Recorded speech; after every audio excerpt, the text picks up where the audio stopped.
Leveraging the Laboratory, a Mayo Clinic Laboratories podcast for administrators, outreach managers, and laboratory professionals to learn how to best leverage and optimize the laboratory for patients, clients, and staff. I'm your host, Jane Hermansen, outreach manager at Mayo Clinic Laboratories. And joining me today are my two favorite guests, Dijkman Dulkes and Brianne Newton, outreach solution strategists within Mayo Clinic Laboratories. Our discussion topic today is the second of two discussions about managing an outreach program when things don't go as expected. Last time we talked about the laboratory's internal response to problems. Today we're going to discuss how to work through problems with customers. In a perfect world, and in a perfect outreach world, every specimen that's sent to the laboratory is received, tested without issue, the customer receives the result before they expected it, and there are no questions on the bill, and everyone lives happily ever after, the end, right? Well, let's break it down and follow a specimen through that testing path and see if we actually do have a happy ending and that fairy tale ending, or what actually is happening, pre-analytic, analytic, post-analytic, and how can all of those things actually impact an outreach customer and how we manage those relationships. Are you ready? So I want to start at the beginning, and B is the first letter of beginning. B is also the first letter of Brianne. So Brianne, we're starting with you. All right. All right. Test ordering. Okay. That's the very first piece. What can go wrong? Tell me what you're thinking and how you work with the customer to make it better or easier. Sure. In short answer, everything can go wrong with it. From just the wrong test being picked, the wrong specimen, the wrong container it's collected in, just anything in the world. The question comes down to what can you anticipate or prevent? So some things that are easy, but kind of sad that they're still around. One of them is that you have someone else's test menu mixed in with your own, so that when your providers are pulling up a test, there are 15 of that test to sift through, and yours may not be at the top. So in the busy world of providers and practices, they're just going to pick what's easiest, and that's at the top. So the consequences of that being it's going somewhere else, it's lost revenue, it's unintentional leakage, it's just, all kinds of impact to your outreach business. So it is and can be just working with your IT department to look at your test compendium and see, are there external labs? Is there reference labs that are no longer in use, but their test choices are still there?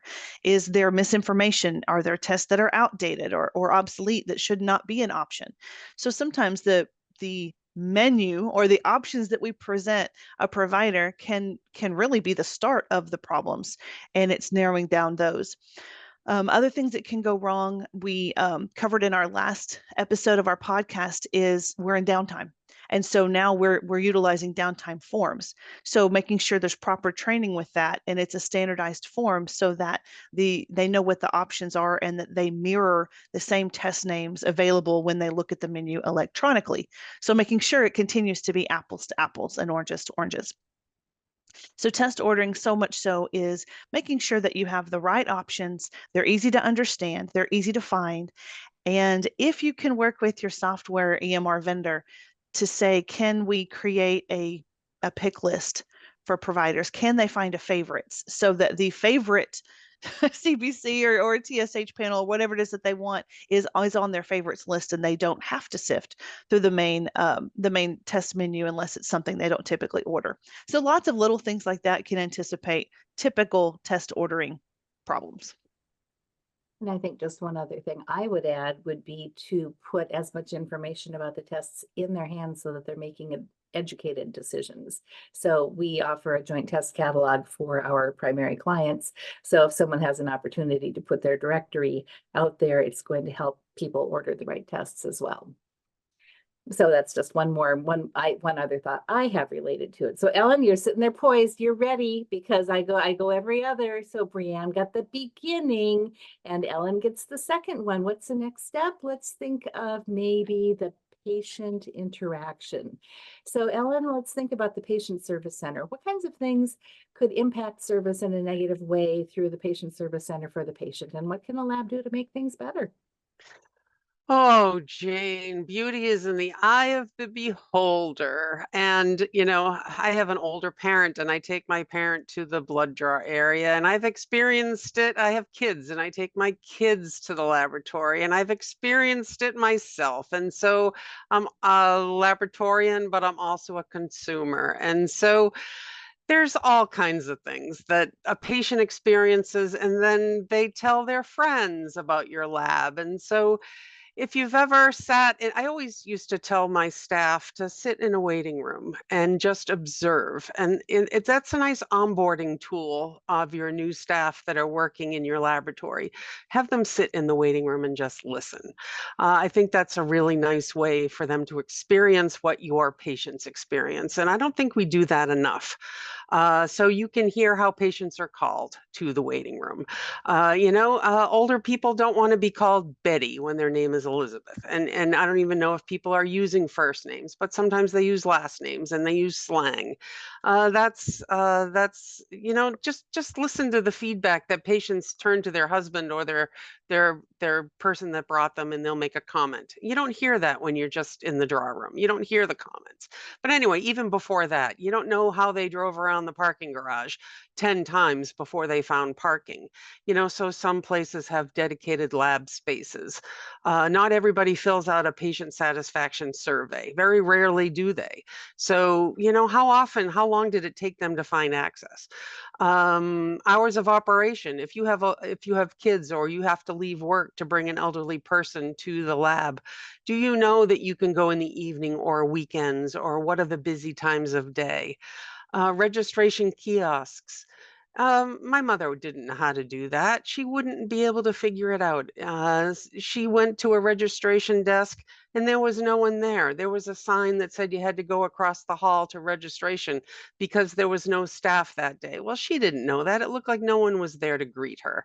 So just experience it yourself at all times of day that you're open and draw your own conclusions, because patients don't often tell you, but their experience is real, and I think you have to get some firsthand information about the patient experience. I really like that. And the other thing that I've seen some groups do is monitoring the wait time. And if the patient has had to wait a super long time, they may give something like a voucher for a cup of coffee at the coffee shop or a treat or something like that, just to acknowledge that that patient was inconvenienced and they needed they were trying to do some service recovery. So I think that the walk a mile and sitting in the patient waiting room is a fantastic idea. So if we think then what happens kind of behind the scenes in the patient service center, the next step, we've obviously ordered the test, we have a patient interaction. Now that specimen needs to be processed and packed to be shipped to the lab. So Brianne, let's think about the back room of the patient service center. What kinds of opportunities are there to make errors and mistakes there, and what do we do? Sure. How can we mess it up, right?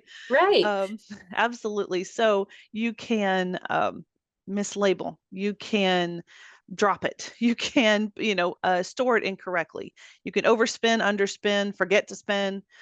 Everything having to do with the specimen preparation. When you pour it over, maybe it's poured into or from the wrong container. All sorts of mistakes can be made back there, and unfortunately, a lot of those will appear as if everything is okay when it gets to the testing laboratory.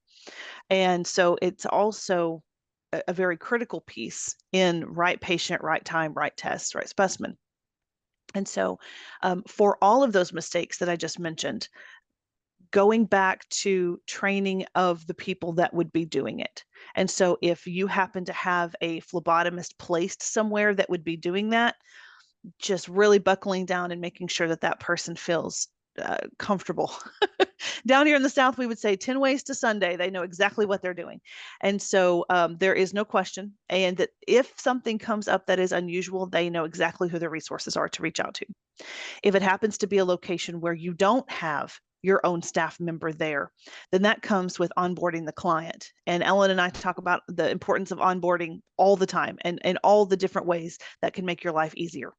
So it is training the person primarily responsible for processing specimens, and then making sure then that if you can be involved in the training of any other subsequent personnel, making yourself available for that, because sometimes it's just plain human error, and sometimes it is preventable mistakes.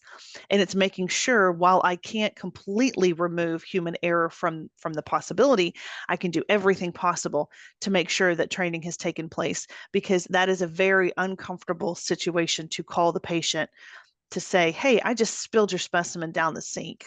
I know you're a hard stick and you don't have your own transportation, but would you mind coming back in? It's horrible. So how do we prevent that from happening is going back to the very beginning and step by step. Here's the importance of the labeling, the importance of everything. And then when human error occurs, look retrospectively at it to say, could it have been prevented? What can we do? And I have a great example that I learned as a client in coming to Mayo Clinic Labs during a Leveraging the Lab conference and seeing the way that the Mayo Clinic Lab processing area is set up. They move trash cans to a very specific place away from the immediate processing area so that tubes cannot roll off into the trash can.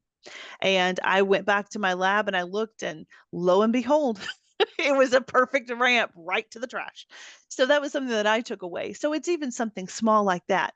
Is a lost specimen or a specimen that has been handled poorly, is there something small and manageable, a small change that could be made that really can make a big difference later? So look at the preventable and then look back at what happened that you hadn't thought of yet.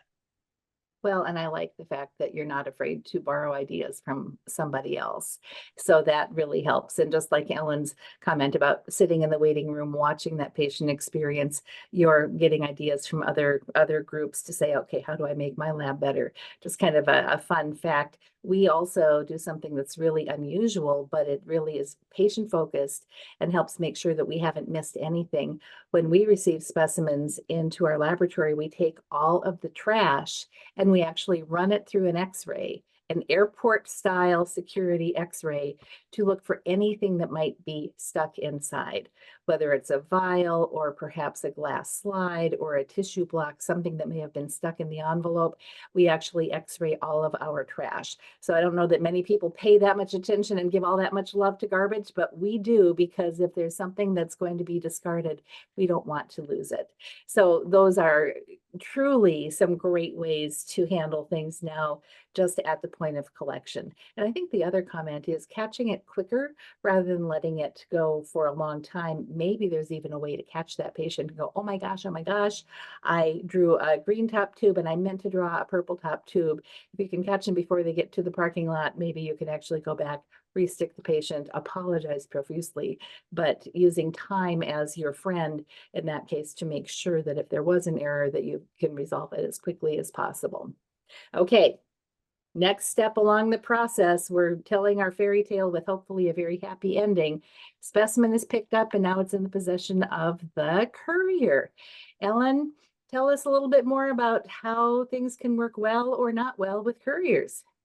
Well, if the courier picks up a specimen from the client and then delivers the specimen to the laboratory, and the specimen arrives in the lab and the specimen is missing. Everybody assumes, everybody, I haven't been to a lab who doesn't say the courier lost it.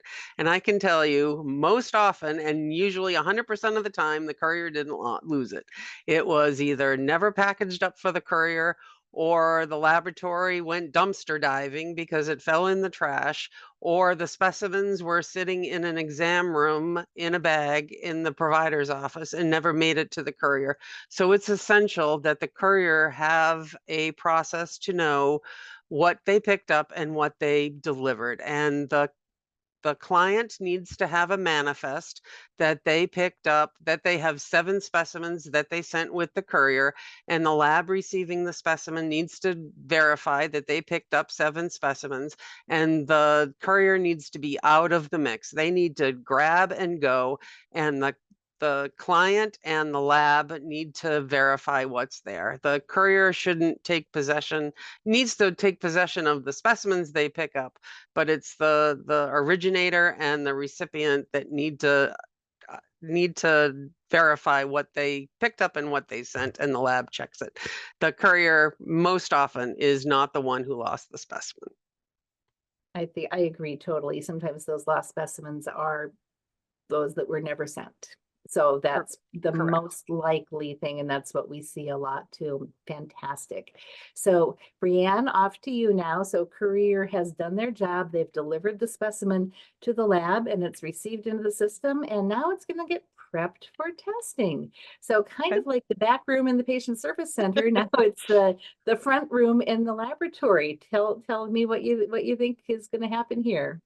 Well, this is definitely the place where problems will be found first, and problems with the specimens themselves. So like I said, if something was wrong container, mislabeled, all that kind of stuff, if it passed through the processor's hands at the collection site, this is the next safety net for patient safety is to be found here. So examples like a hemolyzed specimen, QNS, mislabeling, wrong container, all of those sorts of things are show the importance, highlight the importance of the processing team and correct training for them. That is not a place where you want to rush training. My suggestion for this area is, depending on the nature of the testing that's ordered and the specimen that you actually get, see if there is any viable testing that can come out of it.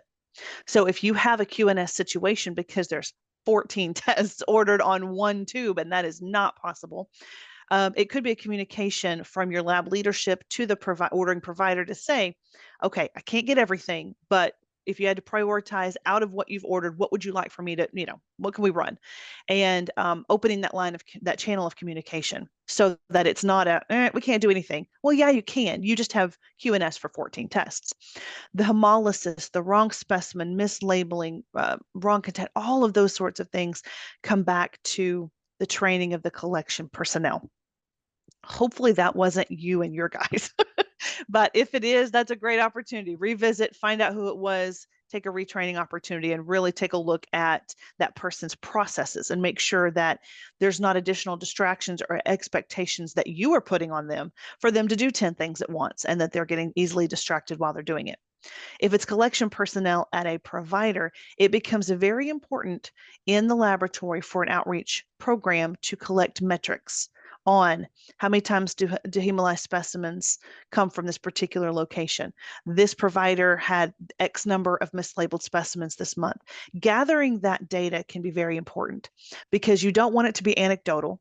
These are scientific people who appreciate numbers and concrete evidence. So take it to them. And if it becomes necessary to do an ad hoc meeting with that information, with that data, then do so. Otherwise, it can be a great opportunity to present or to include in your periodic meetings with them, to say, hey, here's some metrics. And then we would like to offer some retraining for your collection staff because we've noticed XYZ trending. And then the next time around, bring the numbers back. Are they better? Are they worse? Make that one of the discussion points because they're as interested in quality specimens as you are. And when you can bring evidence of their numbers, not anecdotal, hey, we feel like we're seeing an increase, that just doesn't hit the same. Okay. So the processing team in the laboratory is so important, but it minimizes what you can do with that information if you don't collect those quality metrics on what's coming in and using that as a safety net for the patient. So good stuff comes in and good stuff goes out. Absolutely. And I think it's important to know that maybe they've not had a laboratory that has done that with them before, where their laboratory has just accepted anything and run it. If the laboratory is now adhering to stricter standards than the incumbent laboratory, and the hospital is saying, we will reject these because of these reasons, the customer may need some retraining, but really to understand that they're all on the same side. So I love that. And I think, Brianne, bringing the metrics is a fantastic idea. So Ellen, I'm going to take it down the path of analytic stuff now. So we've got the specimen through processing, and now it's going to be tested. And oh, oopsie, we have to issue a revised report. That in some areas is considered a failure of service, and truly it's the reality of what we live with in the laboratory. Revised reports happen. Tell me about how you would address this with a customer. So anything in analytics is I consider operations. And if they tested a specimen in error, if anything to do with operations, I let them handle it. I let them file a report with risk management. They handle it with quality management. I let them issue the credit. I stay out of it. I will talk to the client if there's a service issue and run, set up a meeting between the two of them, but usually analytics is all operations. Sure. So in that case, though, maybe it's time to engage a pathologist or something like Exactly. that. If it's an egregious Correct. revised report, and just to make sure that that revision does come through. And sometimes people will get one report and then they'll get a revised result, and then they don't know which one is the right one. Correct. So to make sure that there is communication and strong follow-up, I think is really important. So it is operations, but ultimately we're all on the same team. So sometimes we all need to work as a team to bring it back to the customer. Correct. So last step in the process, and this will be the last topic for our podcast today, is billing. So that's the piece that really closes that cycle. If we say then it's time to send the bill, client receives a bill, or the patient is billed for something that they don't think they should be charged for. Brianne, let's assume the lab is in error. Oh, that can't be right. Well, let's just assume for the sake of the Okay, story. sure. How would you address it? Let's say the lab is in error with the billing issue. Tell me more. Okay. First, my suggestion would be to know your limits, know your wheelhouse, know your sandbox, and all of that coming to, to boil down to, you don't step outside of what you know best. And so if the complaint about billing or the concern about billing is coming from a patient themselves, then I would direct them to the billing office. And the reason being is because payers and portions and contracts and all that is so complicated that kudos to you in the lab world if you feel like you've got a really good steady grip on it. I commend you. That would not be the case for myself. I want the experts to handle that. If it is between an outreach client and myself, maybe it's in a client bill situation. I would feel a little more comfortable with that, having been a part of creating fee schedules and the contracts with them and bringing them on board, stuff like that. So if the problem or the concern is originating with an outreach client, first off, let's have a conversation. Let's talk about why. There's lots of reasons why a client might feel like they're being charged an error. Was the wrong test ordered?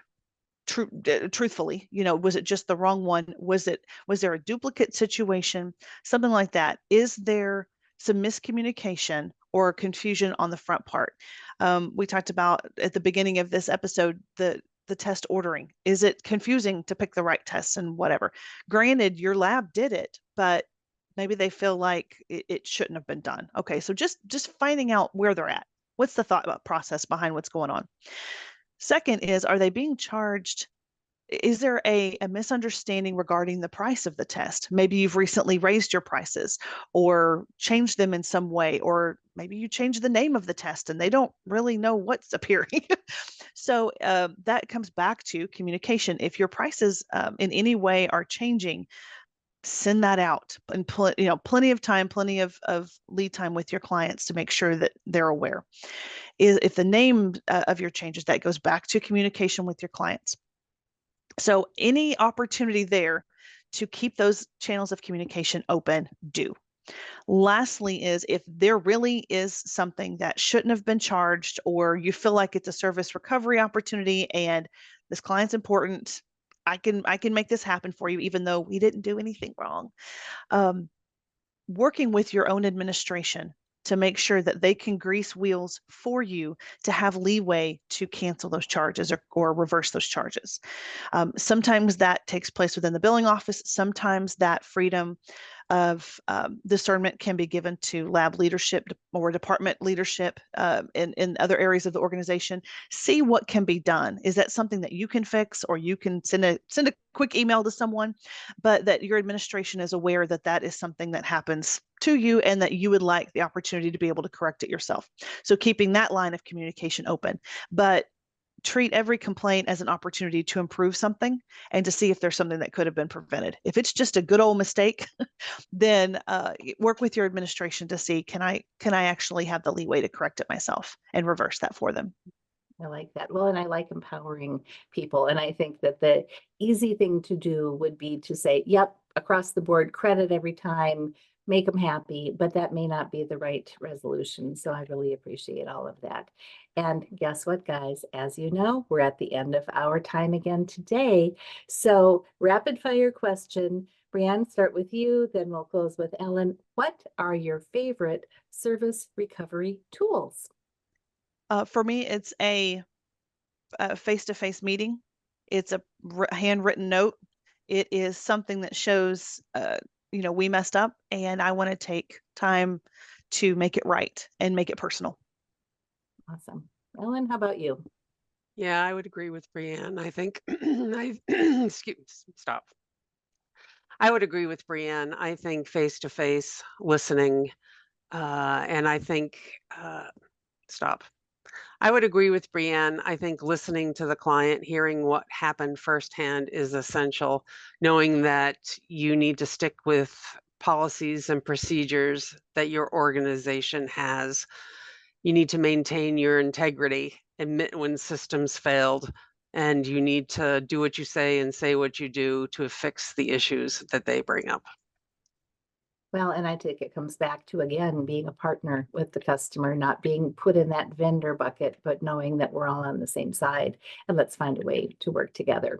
So thanks to the both of you. And I think given our topic today, we know stuff happens, but what we know is that service recovery is important and it helps differentiate a good outreach program from a great outreach program. And of course, we don't like it when service breaks down, but how we recover, how we work with the customer, and how we retain that customer is our key to our long-term success. So thanks, Ellen. Thanks, Brianne. Really appreciate your comments today.